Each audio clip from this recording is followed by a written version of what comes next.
Halo Raid Bumi, kembali lagi bersama Sarjana Ngayal. Kali ini saya akan merangkum alur cerita dari film Fabricated City yang rilis tahun 2017. Menceritakan seorang gamer sekaligus pengangguran tanpa tanda jasa difitnah sebagai pembunuh oleh psikopat sekaligus hacker yang berkemampuan tinggi. Dia dimasukkan ke dalam penjara yang paling kejam di Korea Selatan. Seiring berjalannya waktu, akhirnya dia bisa kabur dari penjara tersebut dan menemukan seorang teman yang ternyata dia adalah seorang hacker. Dan akhirnya, pertengkaran itu berujung dengan perperangan antara hacker mengungkit siapa pelaku sebenarnya. Dan inilah keseruannya.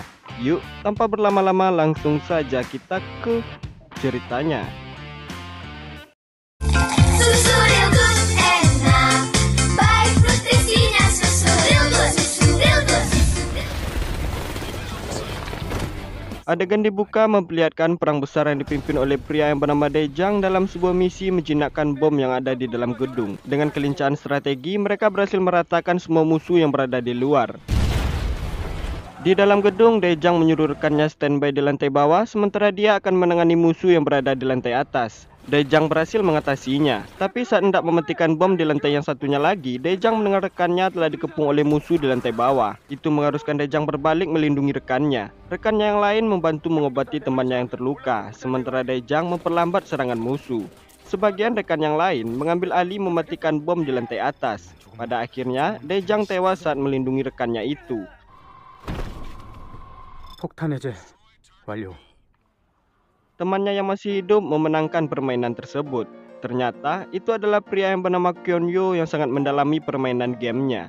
Sedikit kesimpulan, Kyonyo adalah atlet taekwondo yang telah dipecat karena diduga telah melakukan kekerasan. Sekarang dia resmi menyandang gelar pengangguran tanpa tanda jasa dan dikenal sebagai Dae-jang di dalam permainan game. Di dalam permainan dia memiliki tim yang kompak bernama Tolbu, Yongdos, Demolition, Yongbae, Eunpai, dan Eonpai. Walaupun belum pernah bertemu di dunia nyata, mereka selalu kompak di dalam permainan. Dan untuk merayakan kemenangan hari ini, mereka ingin merayakannya makan-makan dan bertatap muka untuk pertama kalinya. Tapi Dae-jang atau Kyonyo selalu beralasan kalau dia sibuk, padahal lagi nggak punya uang. Sedangkan untuk main game, dia harus numpang ke wifi warnet setempat. 전화가 빗발치네. 나 먼저 나갈게요. Saat itu, sang ibu menelponnya memintanya pulang untuk mematikan gas yang belum sempat dimatikan. Berhubungan, sang ibu sedang bekerja di rumah sakit sebagai perawat. Saat sedang asik melanjutkan permainan, seorang wanita menelponnya seolah-olah dia mengetahui Kyonyo berada di warnet itu. Dia meminta Kyonyo mengantarkan HP-nya yang tertinggal dan mengatakan kalau dia tadi duduk di samping Kyonyo. Awalnya Kyonyo menolak, tapi dijanjikan imbalan, Kyonyo langsung mengantarkannya. Sesampai di sana sangat membirahikan sekali. Ternyata wanita itu sedang mandi. Dia meminta Kyonyo meletakkan HP-nya di kamar di lantai atas dan imbalan telah disediakan di atas kasur. 핸드폰은 침대 위에 뒀어요. Hanya untuk itu Kyonyo bergegas pulang. Pagi harinya, Kyonyo yang terbangun dikejutkan dengan kedatangan polisi yang menangkapnya dengan tuduhan melakukan pencabulan dan pembunuhan. Kyonyo dituduh telah melakukan pemerkosaan 2 kali kepada korbannya dan menusuk korbannya dengan 31 tusukan. Sungguh sangat mengejutkan, barang bukti berupa pisau yang berlumuran darah berada di rumah Kyonyo.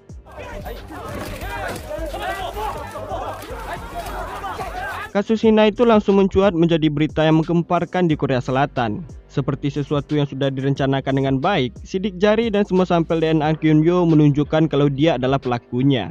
Di sisi lain, sang ibu sangat yakin kalau putranya tak bersalah. Dia meminta bantuan kepada pengacara yang terkenal hebat yaitu Men Seong. Awalnya dia menolak untuk membantu, tapi mendengar itu adalah kasus Kyonyo, dia bersedia untuk membantunya. Tapi itu tak membuahkan hasil sama sekali. Bukti yang kuat menunjukkan Kyonyo bersalah, dia dijerat dengan hukuman seumur hidup.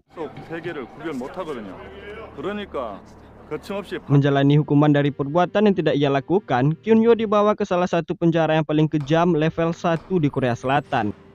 Dikelilingi oleh tahanan yang sangat beringas dan sipir yang kasar. Hari pertama Kyonyo di sana, dia mendapat perlakuan kasar dari napi yang paling resek di penjara yang dipimpin oleh Madyoso, yang ditahan karena menjual senjata ilegal dan jual beli manusia. Saat Madyoso mengungkit kasus Kyonyo, Kyonyo langsung menyerangnya karena dia merasa tidak terima dan dia tidak pernah melakukan itu. Tapi itu memancing kemurkaan orang-orang Madyoso yang memukulnya tanpa ampun. Akhirnya perkelahian itu dihentikan oleh sipir penjara.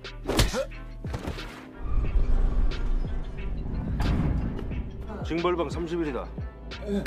Hari berikutnya, Kyunyo dihampiri oleh dua tahanan yang terlihat baik kepadanya, yang memberitahu napi-napi yang paling kejam di penjara itu.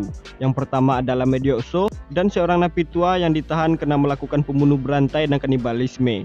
Tapi sepertinya dua napi itu punya maksud lain yang membuat Kyunyo merasa jijik dengan perkataannya yang mengarah kepada godaan-godaan yang menjijikkan. Di jam makan siang, Kyunyo kembali dikejar oleh anggota Medeokso yang belum puas menyiksanya. Mereka menyeret Kyunyo ke hadapan Medeokso.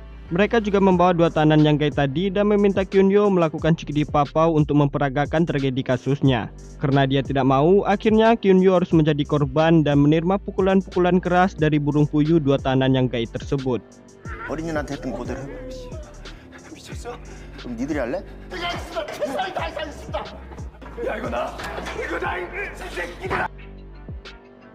Di sisi lain, sang ibu melakukan demo tunggal di depan gedung pengadilan menyuarakan putranya tidak bersalah. Sementara Kyunyo tak sanggup lagi menerima siksaan di dalam penjara, dia ingin bunuh diri dan memakan dagingnya sendiri. Itu berhasil dihentikan oleh sipir penjara. Hari-hari terus berlanjut, tibalah di masa kunjungan sang ibu. Didampingi oleh pengacara Min Cheong, ibunya mengatakan ada satu orang yang menelpon dan mempunyai rekaman CCTV bahwa Kyunyo tak bersalah. Besok mereka telah berjanji akan melakukan pertemuan untuk melakukan aju banding kepada hakim. Semua itu membuat Kyunyo semakin semangat untuk bertahan walaupun menerima pukulan kasar dari orang-orang Medeokso setiap hari.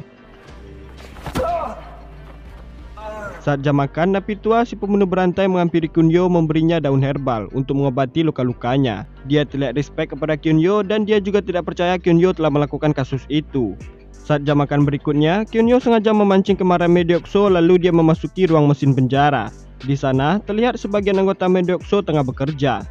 Tak menunggu waktu lama, terjadi kejar-kejaran di sana.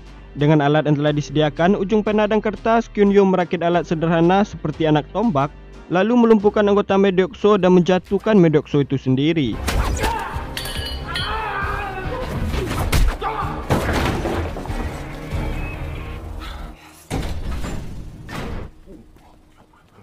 Perkelahian itu berhasil dihentikan oleh sipir penjara. Kemudian sipir penjara membawa Kyunyo menemui kunjungan berikutnya.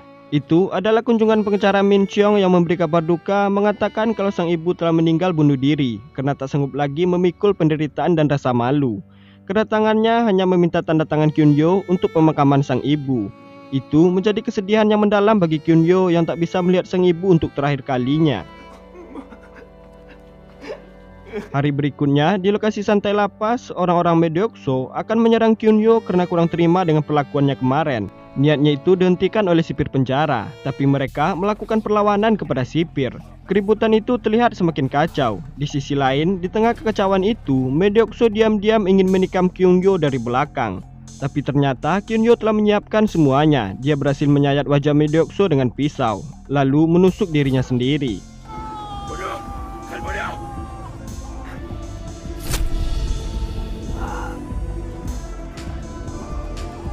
Karena luka tusukan yang dialami oleh Kyunyo dan Medeokso, dia dibawa ke rumah sakit yang ada di luar lapas.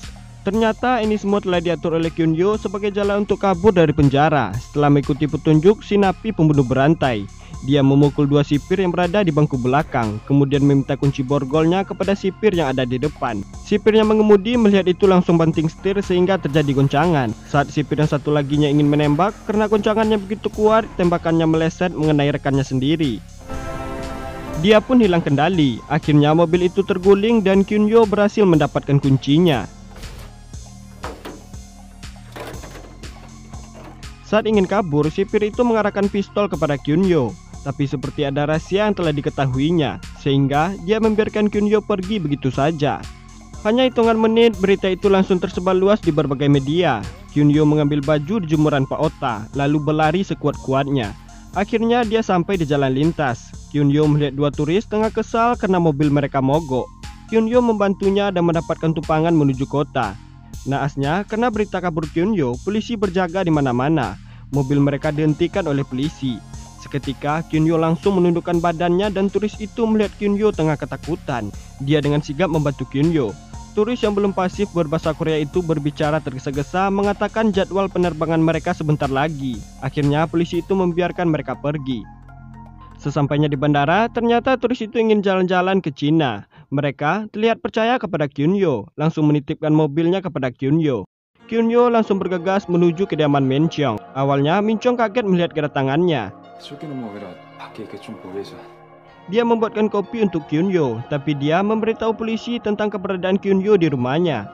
Kyunyo menanyakan tentang perkataan mendiang ibunya yang mengatakan ada seseorang yang bisa membuktikan kalau dia tak bersalah, dan itu adalah tujuannya kabur dari penjara itu. Di sisi lain, Kyunyo juga belum percaya tentang sang ibu yang tiba-tiba bunuh diri. Tak ada penjelasan yang diberikan oleh Min Chong, dia hanya memberikan kalung peninggalan sang ibu kepada Kyunyo. Tak lama kemudian, polisi yang dipanggil Min Chong tadi telah sampai di sana.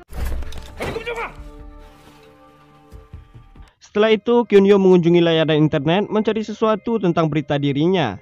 Saat ingin meninggalkan ruangan itu, sepertinya seseorang telah mengetahui keberadaan Kyunyo di sana. Dia memutar video pembenaran tindakan yang dilakukan oleh Kyunyo. Terlihat orang yang sangat mahir di bidang meretes. Dia menerangkannya secara rinci. Terdengar suara pria perkasa, Kyunyo menyadari suara itu sangat mirip dengan suara rekan bermain gamenya yang bernama Twelbo. Dia menerangkan sebelum kematian korban keluar dari bar bersama seorang pria. Dia membandingkan dengan rekaman CCTV di kediaman korban. Kyunyo hanya memasuki ruangan itu beberapa menit saja. Sangat tidak mungkin Kyunyo melakukan pemerkosaan 2 kali dan menusuk korbannya dengan 31 tusukan. Itu adalah waktu yang sangat singkat.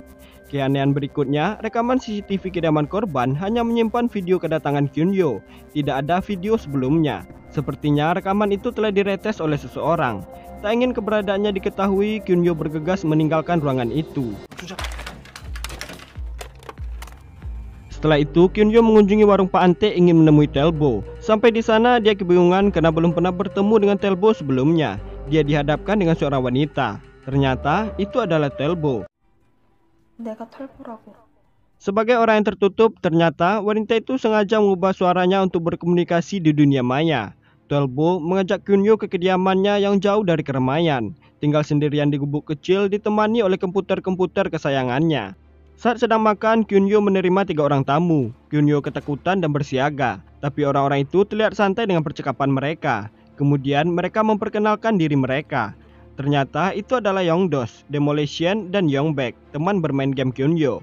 Setelah mengetahui berita pelarian Kyunyo, mereka memutuskan untuk berkumpul dan dengan keahlian masing-masing mereka akan membuktikan kalau Kyunyo tak bersalah.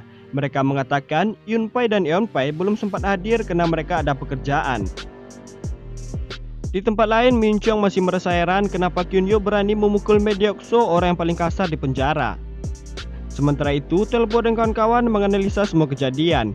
Mereka melihat semua rekaman CCTV yang ada di sekitar rumah korban. Mereka menemukan kejanggalan satu mobil box yang berdiri di depan rumah korban. Mereka merasa curiga kenapa waktu rekaman CCTV itu disetting seolah-olah mobil itu berdiri di sana lebih lama. Setelah menghubungkan dengan kasus lain, mereka melihat banyak kasus lain yang sama dengan kejadian demikian. Dan lebih anehnya, setelah dilacak, alamat mobil itu berada di barang rongsokan. Kyunyo dan Demolition memeriksa ke sana. Mereka menemukan mobil itu dan melihat 2 orang berpakaian rapi. Kyunyo meminta Demo menunggu di sana sedangkan dia mengikuti 2 orang tersebut. Sampailah di sebuah rumah. Ternyata 2 orang pria itu membawa peti mayat. Di ruang dalam, Kyunyo melihat beberapa petugas membersihkan ruangan yang bersimbah darah dengan sangat teliti. Kyunyo bergegas memvideokannya. Di tempat lain, Demo melihat 2 orang pria yang membawa peti tadi telah kembali ke tempat rongsokan. Mereka memasukkan peti itu ke dalam mobil box. Kemudian logo mobil itu mereka lapisi dengan logo yang lain seolah-olah terlihat mobil itu seperti mobil angkutan. Demo menelpon Kyunyo dan mengikuti mobil tersebut. Sampailah di sebuah gedung. Mereka telah mendapatkan alamat kemana orang-orang itu membawa peti tadi. Malam harinya, Yongdos dan Yongbek menyamar sebagai teknisi mesin dan membenarkan semua mesin kontrol yang ada di gedung itu. Mereka berhasil mengelabui penjaga dan memberikan akses kepada komputer Telbo.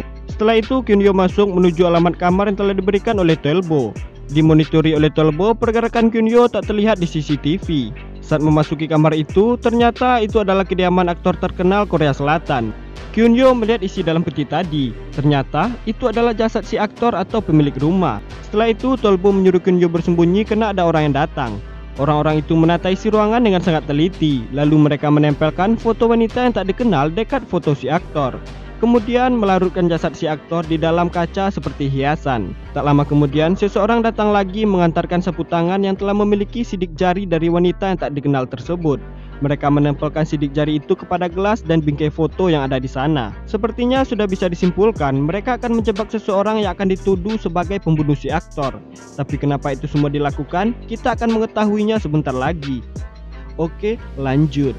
Saat semua orang sudah pergi, ternyata ada orang yang mengetahui keberadaan Kyunyo dari CCTV yang disembunyikan di sana. Dan itu adalah pengacara Min Chong. Dialah dalang dibalik semua ini. Dan ini adalah faktanya. Bahwa faktanya, selain sebagai pengacara, Min Chong ternyata juga menyediakan jasa pengalihan korban pembunuhan.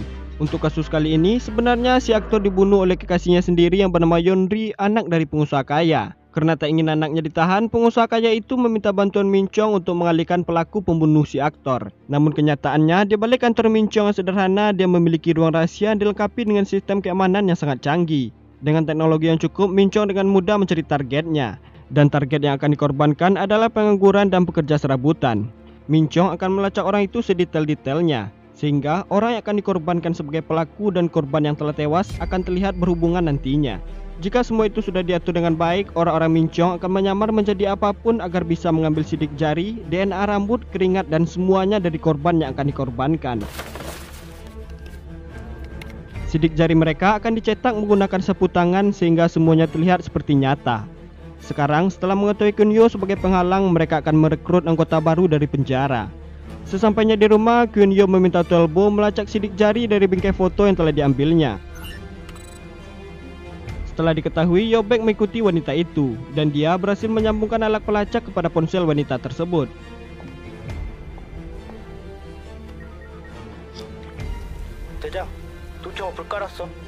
Hari berikutnya, Kyunyo mendengar wanita itu ditelepon oleh orang-orang Min Chong. Sama seperti kasus Kyunyo sebelumnya, orang itu menjebaknya, menyuruhnya mengantarkan dompet ke alamat si aktor. Kyunyo menyadari suara wanita itu sangat mirip dengan suara wanita yang menelponnya dulu. Setelah itu, Tuelbo menelpon wanita itu ingin melacak keberadaannya. Setelah berhasil, Kyunyo langsung mengikuti wanita itu keluar dari tempat kerjanya. Tapi sepertinya, aksi Kyunyo telah diketahui oleh Min Chong. Wanita itu berhasil diselamatkan oleh orang Min Chong yang lain. Wajah Kyunyo sebagai buronan telah dilihat oleh rakyat bumi dan mereka langsung menelpon polisi. Terjadi kejar-kejaran di jalan. Saat kekacauan itu, anggota baru yang direkrut oleh Min Chong menyusup menangkap Kyunyo. Ternyata dia adalah Medeokso.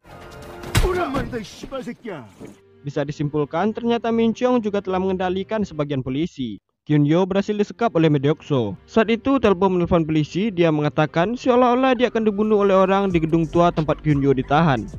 Beberapa polisi langsung menerobos gedung tersebut. Kyunyo berhasil kabur di tengah kekacauan itu, dan Tuelbo telah menunggunya di luar.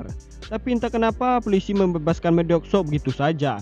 Dia kembali mengejar Kyunyo, dan saat itu Tuelbo menyadari mereka telah dilacak oleh seseorang dari dulu. Ternyata ada alat pelacak yang dipasang dalam kalung peninggalan sang ibu yang diberikan Min Chong kepada Kyunyo. Mereka membuang kalung itu dan akhirnya mereka berhasil lolos. Sekarang mereka telah menyimpan rasa curiga kepada Min Chong. Mereka melacak gedung tempat kerja Min Chong dengan drone yang telah dirakit oleh Yongdos. Dengan drone itu mereka mendengarkan semua percakapan orang-orang yang ada di dalam gedung itu dan melihat ada ruangan tersembunyi yang tak mampu ditembus oleh Tuelbo keamanannya. Tapi Kyunyo mendapatkan sebuah ide. Mereka memutuskan menghancurkan TKP yang telah disediakan oleh Min Chong. Itu mengharuskan Min Chong dan anggotanya mendekor ulang semua TKP itu. Setelah itu, Kyunyo menyekap Yeonri, pelaku sebenarnya yang sedang dirawat di rumah sakit. Dan diam-diam dia mengambil sidik jari dan DNA-nya. Setelah itu mereka menghentikan semua aksi anggota Min Chong. Dan Kyunyo menyamar menjadi orang yang mengantarkan sapu tangan yang telah ditempelkan sidik jari Yeonri. Beberapa saat kemudian, dengan strategi yang telah diatur, polisi membobol kediaman aktor dan menangkap Yeonri, pelaku sesungguhnya yang tertidur di TKP.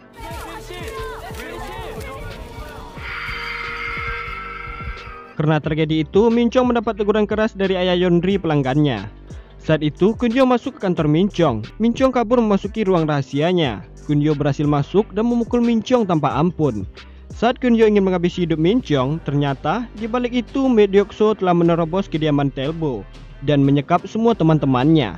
Tak ingin membuang-buang waktu, Kyunyo langsung mencolokkan flash disk ingin mengambil video tindakan kejahatan yang disembunyikan oleh Min Chong, termasuk video yang dilakukan orang-orang Min Chong kepada dirinya. Namun faktanya, ibu Kyunyo juga dibunuh oleh Min Chong. Pengunduhan yang memakan waktu, Kunyo lebih memilih menyelamatkan semua teman-temannya. Saat Medeokso ingin menghabisi semua teman-temannya, Kunyo berhasil mematikan semua lampu di ruangan itu. Dengan teknik taekwondo yang dimiliki, Kunyo berhasil meluluhlantakkan mereka semua di kegelapan.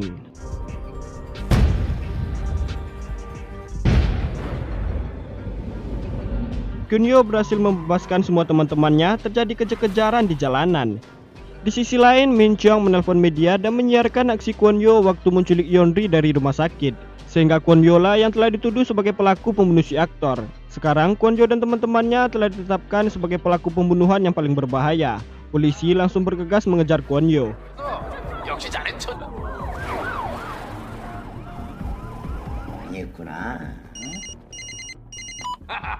Sedangkan Kwon-yo entah apa yang akan dilakukan, dia meninggalkan teman-temannya di stasiun TV. Sementara dia akan mengelabui polisi dan orang-orang Medeokso. 내가 영화판에서 이런 일 한 사람이라고 얘기.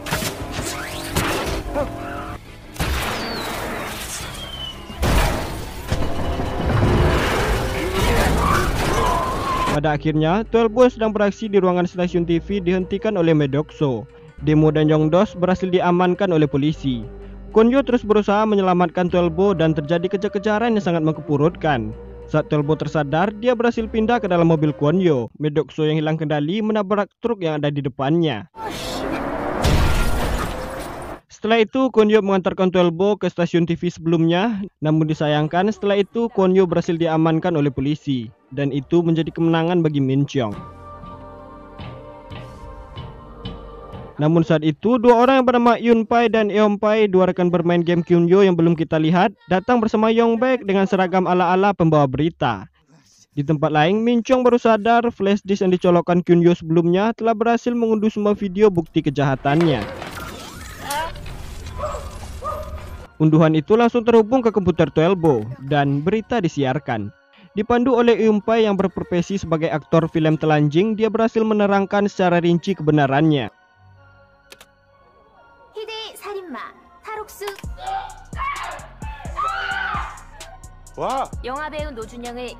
Dan faktanya, pembunuhan yang dilakukan Kwon-yo sebelumnya sebenarnya dilakukan oleh putra dari pengusaha kaya. Video itu telah ditonton semua orang dan kebenaran pun telah terungkap.